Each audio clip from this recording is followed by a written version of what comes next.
As far as a pickup for the Bucks, how would you rate this? Very good, very good. I mean, most good teams are looking for that buyout market. This is a great name and fits in personality-wise, game-wise. You look at maybe him coming off, well, not maybe, but him coming off the bench.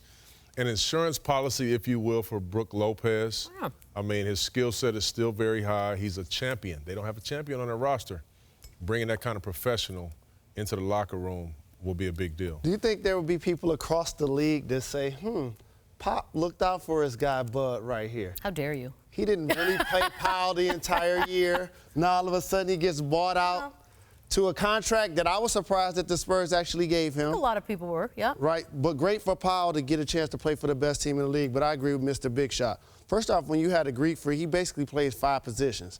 In particular, up front, he's going to play all of the positions depending on who you're going against. So now if you want to play him with Pau or him with Mirotic, you can. You could play him in the game without both of those guys. They lost Thon Maker throughout the year, so it gives them a level of flexibility for the best team currently we have in the game. And Milwaukee doing some work. A lot of people come to L.A., they don't do work. The Bucks are not those people, because also today, Woj reporting that Eric Bledsoe has signed a 4-year, $70 million extension with the team, which, when you think about, a year ago, what was going on, or when he was in Phoenix and all of that, reports were that he was planning on staying anyways. He was going to be a free agent. And it just sort of, as far as the benefit of doing this now, as the season starts to wind down versus later, is what? You know, to me, it's just, an opportunity to really just, John Horst and that front office, they've done a terrific job of building that team.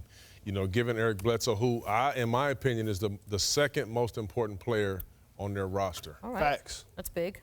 Point guard, he defends a lot of tough positions. You can't keep him out of the paint. Facilitator, he's continuing to grow every single year. You get it off of the book so you don't have to worry about it this summer. Now you worry about Brogdon and Middleton and everybody else, but fantastic job for the Bucks. I agree, and if you look at it from his perspective, you secure the bag right now. Don't wait till the offseason. So many big 2019 free agents. You don't want to get caught holding. That's smart. Looking for a deal. Right. And so, number one. But number two, he unlocks Brogdon, too. Remember when Brogdon was the Rookie of the Year and he kind of struggled in his second year? Now, both of those guys being combination guards allow each other to feed off of one another. And Bledsoe just had a triple-double recently. Also, when you sign a new deal, you can just relax for a minute, just mentally.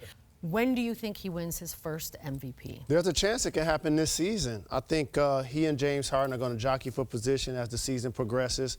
And they're going to be unique cases. The Greek Freak is probably going to be on the best team record-wise in the game.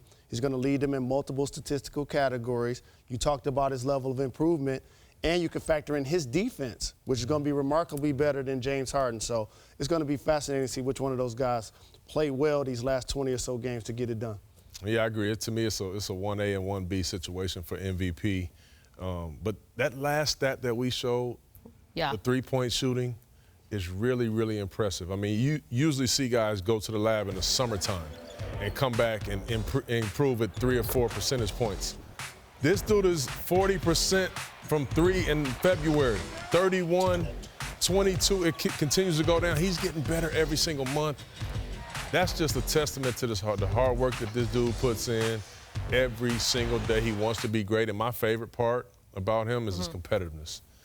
You can count on one hand the amount of guys that you play with, and I know I can too, that got mad when a guy scored on them. Right. You don't see that often. Right. This dude gets mad when you score on him. I love that competitive nature and fire that he plays with. And if you think about his three-point shot improving, look at an all-star player like Ben Simmons, and then an MVP player like the Greek Freak who keeps adding to his game consistently. I mean, those numbers, the fact that you start at the beginning of the season at 6% and it's up to 40, and you can't ask for much. By the way, for the sake of argument and so that Thunder fans don't tweet at you guys, I'd also like to just say that Paul George is definitely in that conversation. Of course he is. Okay, good. I just wanted to make sure that we were doing that in there. As far as anything that's holding him back at this moment from being the best player in the league, what is it? I think what's holding him back is the rules of the NBA, and it has a salary cap. Fair enough. Because we're looking at Bryce Harper and Machado, the money that they're getting, and we were just talking about this. At 24 years old, he's going to amass about $750 million to $1 billion worth of NBA contracts over the next 10 years. Excuse me? He's going to be in line for how much, Mr. Big Shot? Oh, man, he'll be able to do a 5 years, $250 million extension. So if he could do that, if I'm his agent, I keep rolling it over. 2 or 3 years, keep doing 5 for 250, 5 for 250. So it's gonna.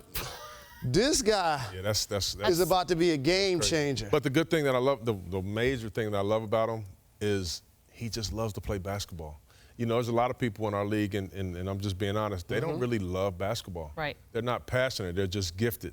This dude loves basketball, and he loves to play on both ends of the floor. And Beads, you know, to answer your question, if there's anything that's holding him back, nothing's holding him back, but there's an opportunity for him to be the best player in the league for year after year when that jump shot is consistent. Okay.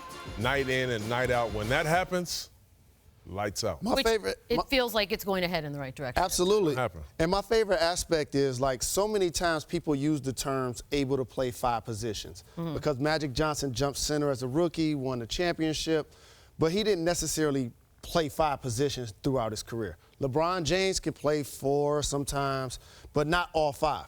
Like, this guy is the first guy, and correct me if I'm wrong, that literally plays 5 positions on a nightly basis, depending on the matchups. And what's more impressive about that? He can guard 5 positions. Correct. Most guys can't. He can guard all 5 positions. This dude is special. Yeah.